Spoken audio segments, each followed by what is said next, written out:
The second viewpoint is about streamlining processes, how predictive analytics helps you streamline the process overall. So, as I mentioned earlier, right, this helps us predict potential disruptions in the process. It helps you reduce the downtime, enhance productivity, you can allocate resources better, risk mitigation, you can anticipate bottlenecks. So overall, these 9 factors, I'm trying to say that using predictive analytics, you will get a process which is more efficient and more streamlined. Now I again go to 2 case studies which shows this in action. The first is driving efficiencies in an industrial refrigeration for industrial refrigeration client. Again, this client is based in the US. They have their IoT sensor device which captures data from deep freezers, and by deep freezers I mean which are used for vaccines, life-saving drugs. So this sensor is attached to those deep freezers, and these freezers are used by, let's say, Dyson Corporation or for mission, or I would say critical medical supplies. So they capture data from those freezers and send it to their data warehouse, wherein that data is saved, and then other processes run on top of that. So they were looking for a way to help them identify. Now the heart of every freezer, every deep freezer is a compressor. They wanted to identify if that compressor is malfunctioning or not. Now, it may be able to maintain the temperature of the freezer, but internally, if there is any malfunctioning which is not visible, let's say per se outside, the compressor internally would be killing itself. What our lifetime should have been of, let's say, 15 years, 20 years, it would reduce to, let's say, 5 years, and that's a heavy cost. And when it will fail, the cost of that failure would be very high, because you have, like I said, right, life-saving drugs in that. So they wanted some way of identifying this proactively via machine learning. They wanted to shift from what I call as fail and fix to predict and prevent. That's the idea that they had. The challenge over here was they had different types of refrigerator or these deep freezer models, and many of them had their own, I would say, different type of compressor models which had their own patterns of data. So we had to analyze these different patterns, understand what these patterns mean, and then come up with a solution. Another big challenge was they had never done this earlier. So this data was highly unlabeled, and also it was completely skewed. Out of, let's say, 500 freezers, you might be seeing only maybe 2 or 3 which would be giving this phenomenon. But if they fail, the cost is high. So you have a large chunk of almost, I would say, 90%, 95% population which is normal, and 4 or 5% which is abnormal. So highly skewed data. So when we worked with them, the first thing that we decided was that we need to start with data labeling first, because there is no labeled data. I mean, let's start with that first. That was a huge task. Then we need to understand what this data means. What does the data they are collecting via their sensors, what does that indicate about compressors? So we worked with their SMEs to understand how this data can be used to drive a feature. Over here, we use the concept of binarization. This is again, like I mentioned earlier also, that sometimes the data needs to transform dramatically to come to a point where it actually becomes useful as a feature. So we use the concept of binarization over here. We found that boosting algorithm gave us the best result over here. This model is again operationalized into production, giving an accuracy rate of almost 95% plus. It's a big breakthrough for the customer. We measured the performance of this model by using this confusion matrix. One very important thing that we realized over here is the cost of any incorrect prediction, especially the false positives. It is not that if if the compressor fails, right, it will not fail immediately. There will be time, it takes certain time to fail, for example. Maybe a day, maybe a two. It can be realized, okay, that the compressor is about to fail.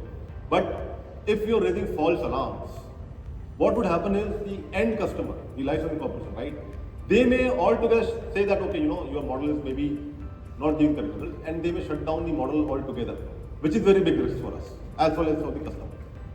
We lose that confidence. So for us, the heaviest cost for this was incorrect predictions, hence the high rate of accuracy that we have over.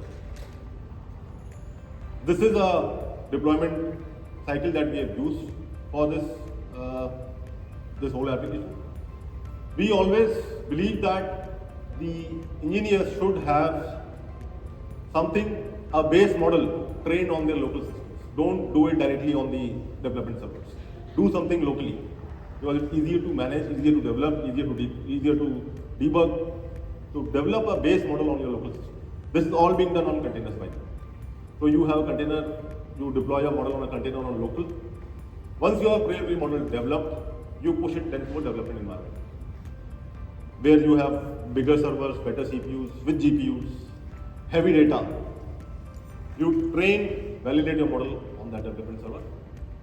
And not just the development server, you have a staging environment and all the lower environments also. Once your model is ready to sort of go into production, then ship that, lift and shift it to the production system. All of this needs to be done by, it needs to be monitored and automated also. So we have a complete ML off cycle over here. We have the traditional tools.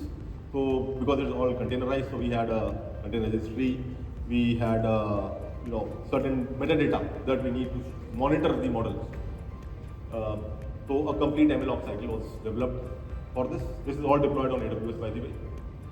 Ksolves again did everything over here, from design to development to deployment and to maintain of this model as of today. So this is all again highly scalable, deployed into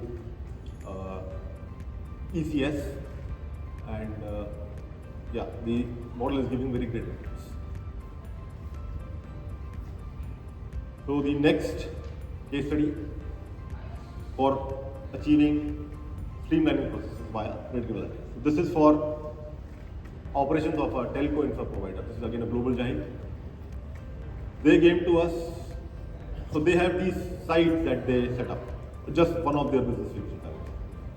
When you set up these towers, right? Once the tower is set up, right, it has to be brought into operation.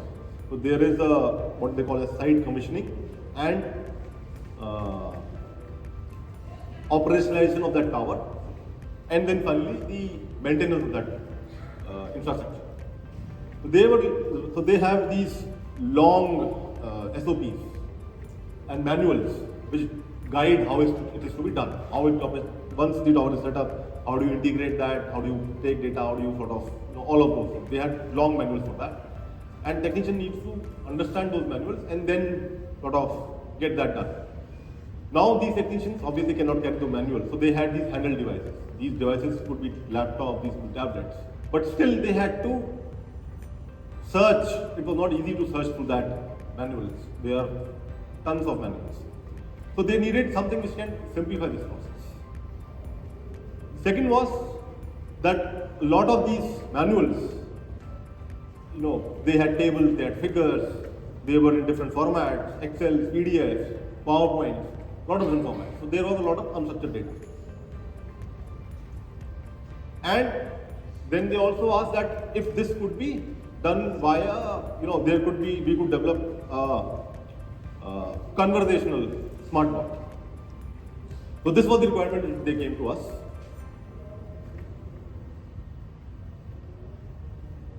The first thing that we did was we realized is that each document will need a separate algorithm or a template to process that document. So we today have, I think, 5 or 6 different type of algorithms, each one processing a different type of document. So for example, one will process PDF, other may process PPT, other may process Excel. And remember, these all are coming with each of these documents itself have their own nuances. For example, the Excel table might have a different way of representation versus a table which is being represented, let's say, in PPT, right? You may have drawings. So all of these nuances were captured in those individual algorithms. So these all algorithms run parallelly. They take the data, they parse the data, they vectorize it, and ultimately it is stored into a database in a vector form. On top of this, we have built an LLM which queries that data. That data is because now it can come up with a context. It is searchable. You can easily query that data.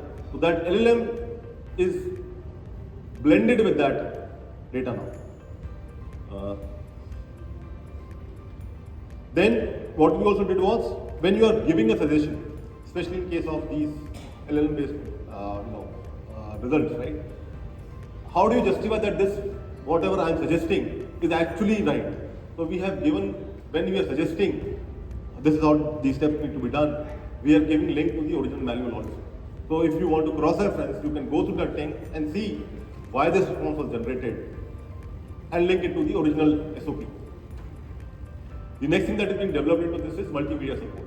So we are trying to provide a voice-based activation to this. And similarly, the model, the Gen AI could also, the LLM would also give an audio or a video-based output, which shows how this operation should be carried out when you are actually on the site. This is a high-level, diagram of how we approach this solution. So we took a pre-trained LLM. Then we had these different type of documents and their data which was vectorized.